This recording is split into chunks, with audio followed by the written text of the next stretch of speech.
बहुजन शोषित समाज संघर्ष समता पार्टी यानी BS4 पार्टी द्वारा दिल्ली के मंगोलपुरी इलाके में एक जनसंपर्क अभियान का आयोजन किया गया, जिसमें BS4 पार्टी के विधायक प्रत्याशी खिलखिलाकर जाटव, राष्ट्रीय अध्यक्ष मंजू जाटव और राष्ट्रीय सलाहकार रमेश चंद्र जाटव समेत पार्टी के सैकड़ों कार्यकर्ता मौजूद रहे।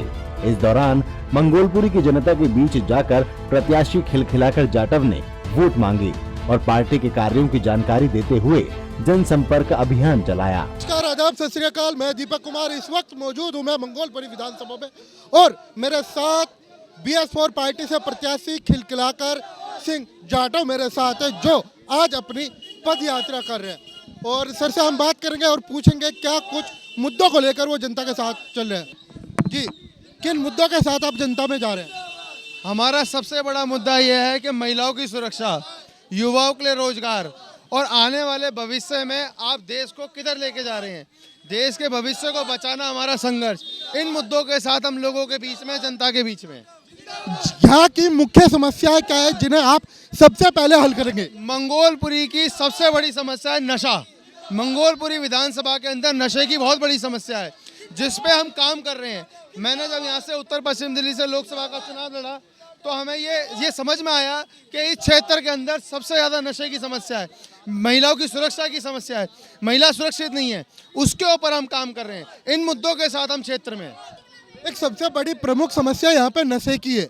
नशा युवाओं में बहुत ज़्यादा देखने को मिलता है, आप उसको कैसे हल करेंगे? सबसे पहले क्या प्राथमिकताएं होंगी नशे के खिलाफ? अगर ये मंगोलपुरी विधानसभा के साथी मेरा साथ देते हैं, यहाँ के निवासी मेरा साथ देते हैं, तो आप देखिएगा मैं इस क्षेत्र से नशा मुक्त क्षेत्र कैसे बनाते हैं। मैं दिल्ली के अंदर जो नशे की समस्या है उसको कैसे समाप्त करते हैं। और एक समस्या मेरे सामने बहुत जल्दी और बहुत अभी आई है, पानी की समस्या। मंगोलपुरी के अंदर साफ पानी नहीं आ रहा है पीने का, उस समस्या पे भी हम काम करेंगे। यहाँ के प्रशासन से मिलके ऐसे रास्ते, ऐसे रोड मैप तैयार करेंगे जिसके माध्यम से इसके ऊपर हम काम कर सकें और नशे को रोक सकें। केजरीवाल सरकार से मौजूदा विधायक यहाँ की थी, अब वो दूसरी विधानसभा में लड़ रही है। ऐसे में आप उनको चुनौती देखते, जो नए यहाँ पर प्रत्याशी आए हैं केजरीवाल सरकार के, उन्हें कैसे आप चुनौती देखते हैं? देखिए, मेरी चुनौती कोई प्रत्याशी नहीं, मेरी चुनौती उनकी पॉलिसीज़ है, उनकी नीतियां हैं। क्योंकि उनकी नीतियों में गरीब आदमी के लिए, शोषित आदमी के लिए कोई ऐसे रास्ते नहीं है जिनसे इनका भविष्य और उनके आने वाले समय का उद्धार हो सके। राखी जी ने 15 साल यहाँ पे काम करा। 15 साल के अंदर भ्रष्टाचार सबसे ज़्यादा मंगोलपुरी के अंदर, नशा सबसे ज़्यादा मंगोलपुरी के अंदर, स्कूलों की हालत सबसे ज़्यादा ख़राब है, साफ पानी यहाँ पे नहीं है, गली कूचे तो टूटे हुए हैं, रोड पटरी वालों को मार मार के भगाया जा रहा है, अवैध कॉलोनी के नाम पे घर तोड़े जा रहे हैं। इन सबको रोकने के लिए हमने अपना बीड़ा उठा के लोगों के बीच में आए हैं और हम इस पे काम करेंगे। बहुजन विचारधारा को लेकर और भी बहुत सी पार्टियां हैं, ऐसे में आपकी पार्टी क्या कुछ कार्य करेगी? बहुजन विचारधारा के नाम के ऊपर कोई पार्टी काम नहीं कर रही सर।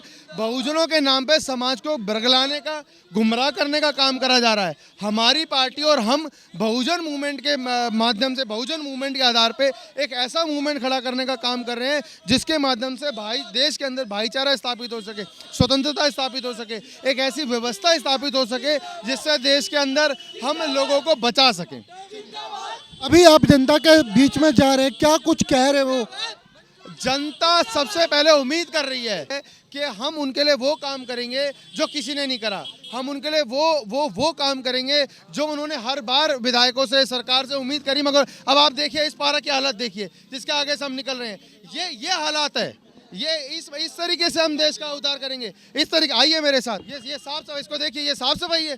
क्या 15 बार की विधायक ने क्या करा मंगोलपुरी के अंदर? मैं आपको गली गली दिखाऊं, ये इसको रोकने का काम करेंगे। इसको यहाँ पे एक मंगोलपुरी के अंदर एक साफ सफाई का अभियान, बहन बेटियों की इज्जत आबरू बचाने का अभियान, युवाओं के लिए रोजगार का अभियान, ये सारे काम हम करेंगे। रविवार को आयोजित इस कार्यक्रम के दौरान सभी कार्यकर्ता झंडे लेकर अपने प्रत्याशी और पार्टी के पक्ष में नारेबाजी करते हुए नजर आए। वहीं पार्टी के बड़े पदाधिकारियों ने इस पार्टी के उद्देश्यों को सबके सामने रखा। देखिए, BS4 पार्टी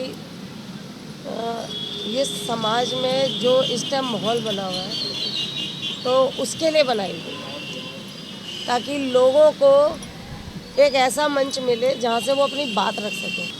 कि एक मंच तो ऐसा हो जहाँ ईमानदारी हो, जहाँ लोगों की परेशानी, हमारे बहुजन समाज की परेशानी को रखा जा सके ईमानदारी से। दूसरी बात कि हमने खिलखिलाकर जी को क्यों प्रत्याशी बनाया मंगोलपुरी विधानसभा से, तो हम इनका काम पहले देख चुके हैं। ऐसा नहीं है कि पहली बार हमने इन्हें विधानसभा में टिकट दी है, लोकसभा भी लड़ चुके हैं वो, और पूरी ईमानदारी से वो काम कर रहे हैं। और वो ये नहीं कि सिर्फ विधानसभा में ही कर रहे हैं, वो बाकी जगह पे भी जाते हैं, वहाँ भी काम कर रहे हैं। तो हमें इनसे अच्छा प्रत्याशी कोई दिखा नहीं। ये देश डॉक्टर अम्बेडकर साहब की वजह से, क्योंकि इस देश का जो स्ट्रक्चर है, इस देश का जो कानून है, इस देश का जो कहना चाहिए एक तरीका जो बनाया है कॉन्स्टिट्यूशन के माध्यम से, वो बाबा साहब अम्बेडकर साहब ने बनाया है। तो मैं तो आप लोगों के बीच में एक बात ज़रूर रखना चाहूँगा कि इस देश में जो माहौल है इस देश का, उसे ना बिगाड़ा जाए। अगर देश का माहौल ख़राब होगा तो हमारा देश खराब होगा, देश खराब होगा तो हालात कंडीशन ठीक नहीं रहेगी, एक दूसरे के साथ में मन मुटाव होगा। तो हम अपनी पार्टी के माध्यम से इस देश में एक शांति व्यवस्था, मन मुटाव को दूर करके एक रास्ता बनाने की पूरा प्रयास किया जा रहा है कि बाबा साहब जो चाहते थे कि इस देश में सामाजिक स्ट्रक्चर बना रहे, आर्थिक स्ट्रक्चर बना रहे और राजनीतिक स्ट्रक्चर भी बना रहे। तो आज इस देश में मैं जहाँ तक समझ रहा हूँ, इस समय जो काम किया जा रहा है वो काम ये बिल्कुल संविधान के एक अनिष्ट किया जा रहा है। लेकिन जहाँ से ये चुनाव हमारे प्रत्याशी खिलखिलाकर जी लड़ रहे हैं, तो मैं तो यही चाहूँगा कि यहाँ मंगोलपुरी में क्या पूरी दिल्ली में नशे का हालत ठीक नहीं है। तो मेरा ये गुजारिश है इस मंगोलपुरी वासियों से कि ये BS4 पार्टी के जो प्रत्याशी खिलखिलाकर जी हैं, इनका वोट दे करके, सपोर्ट दे करके सहयोग करें। युवा ये कैंडिडेट है, इस कैंडिडेट को आप जिताएं। फिलहाल जिस तरह की भीड़ और जिस तरह का जोश पार्टी कार्यकर्ताओं में है और जिस जुनून के साथ खिलखिलाकर मैदान में है, वो वाकई विपक्षियों के लिए चिंता का विषय जरूर बन गया है। दीपक के साथ अंशुल त्यागी, क्विक न्यूज।